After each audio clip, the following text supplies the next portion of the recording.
And now on Plus, there's time for a little something extra, which we hope you enjoy.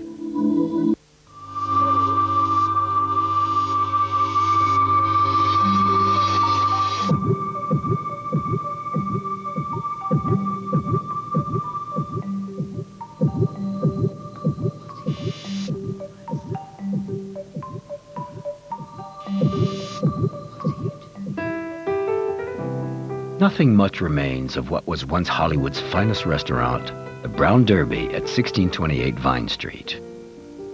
It was here, at table 54, that Clark Gable officially asked for Carole Lombard's hand in marriage one day in 1939. The same year, Clark Gable landed what was to be the most important role in his career, that of Rhett Butler in Gone with the Wind. Millions of American women saw Clark as the perfect seducer.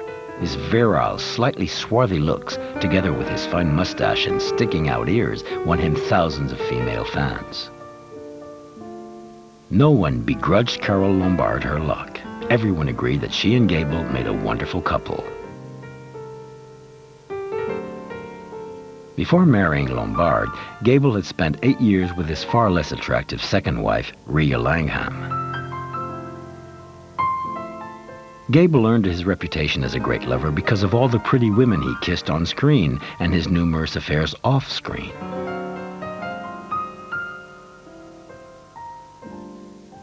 Joan Crawford, who acted with Gable in numerous films and was his mistress for many years, said of him, "He may not be a fantastic lover, but he's unbelievably charming."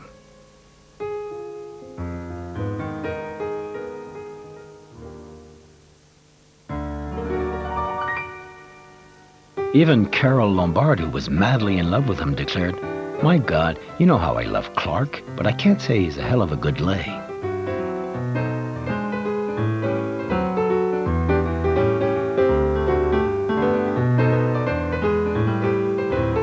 Gable was perfectly aware of his sexual inadequacies. He refused Lupe Velis's advances, saying, "There's no point. She talks too much, and she'll be all over town telling everybody I'm a lousy lay." The truth was that Gable preferred prostitutes because they shut their mouths and vanish. Lombard had her fair share of love affairs too. Following a very brief marriage to William Powell, she began to collect lovers. This is how a friend described her.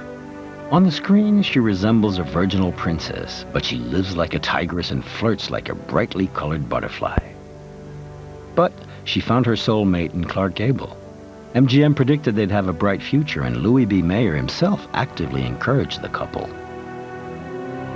On February 13, 1939, Hollywood circles were shocked to learn that George Cukor had been dropped as director of Gone with the Wind and replaced by Victor Fleming at Clark Gable's request. 15 years earlier, Gable, hoping to succeed faster, had indulged Billy Haynes, a homosexual star at MGM and friend of Cukor's. Gable was convinced that Cukor knew. The idea of being directed by this man for many months was too much for him. Despite this, the film was a phenomenal success, and Gable and Lombard were greeted by cheering crowds at the premiere in Atlanta.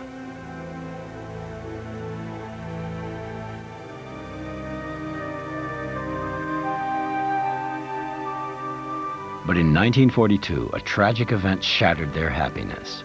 The plane carrying Carole Lombard crashed into the mountains.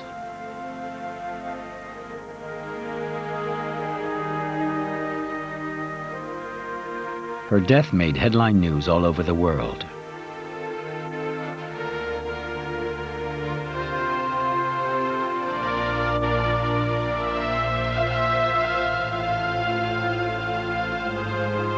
Lombard had been selling bonds for the war effort. Devastated, Gable joined the Air Force and spent 3 years away, haunted by the memory of Lombard. His fourth marriage was a failure. In 1955, he married his fifth wife, Kay Spreckles. Gable was still kissing the most beautiful women on screen, but his heart wasn't in it anymore.